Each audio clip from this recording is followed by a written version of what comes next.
নমস্কার, হাত জোর করে বলছি। আমি দিদিকে বলছি, মামাটি সরকার মমতা ব্যানার্জিকে বলছি, আমরা বহুত কষ্ট করে ভোটটা দিচ্ছি। আপনারা আমার কথাটা মন দিয়ে গুরুত্বভাবে শুনবেন। আর যদি আপনাদের ভালো লাগে, কারুর কাছে লাইভ করে শেয়ার করে আপনারা পাঠাবেন। পরিষ্কার গল্প, কথাটা কি বলছি ভালো করে শুনুন।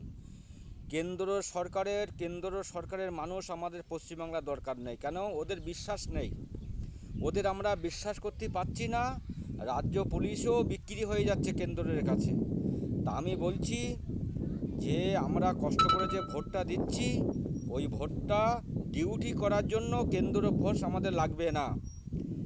দরকার পড়লে যে ব্যক্তি দাঁড়াইছেন ওই ব্যক্তি চারজনা লোক থাকবে। টিএমসির হোক, টিএমসির চারজন থাকবে, বিজেপির চারজন থাকবে, কংগ্রেসের চারজন থাকবে, আইএসএফ কি সিপিএনের চারজন থাকবে। এরাই পাহারাটা দিক, কিন্তু কেন্দ্র সরকার দিয়ে পাহারা দিও না।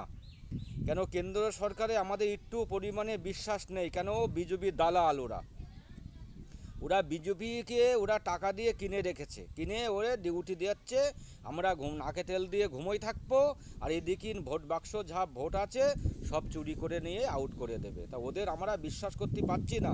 যেরকম মুর্শিদাবাদে ঘটনাটা হয়েছে, আমাদের পশ্চিমবাংলায় এই 24 পরগনায় ঘটনাটা হতে পারে। তা আমি মমতা ব্যানার্জির কাছে হাত জোর করে বলছি, দিদির কাছে বলছি, ওই কেন্দ্র বাহিনীদের ডিউটি দিও না। ওদের বিশ্বাস নেই, ওদের একদম বিশ্বাস নেই। সত্যি কথা বলছি।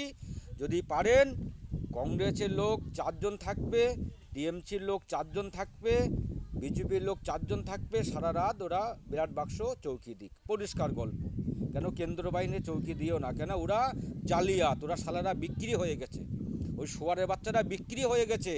ওদের মাথা সব বিক্রি করে দিয়েছে। ওদের মনুষ্যত্ব, বিবেক, জ্ঞান কিচ্ছু নেই। যেরকম জ্ঞানেশ কুমারের বিবেক জ্ঞান হারান করে দিয়েছে, ওদেরও শেষ করে দিয়েছে। এই বলে আমি বক্তব্য শেষ করছি। যদি আমার কথাটা আপনাদের ভালো লাগে, তাহলে আপনারা শেয়ার করে পাঠাই দেন। মমতা ব্যানার্জির কাছে জিনিসটা পৌঁছই। যদি পৌঁছই, তাহলে আমার কথাটা আপনারা বেরেন্টে রাখুন একটু। কেন? বিশ্বাস নেই ওদের দেখে। পরিষ্কার গল্প বলে বক্তব্য শেষ করছি।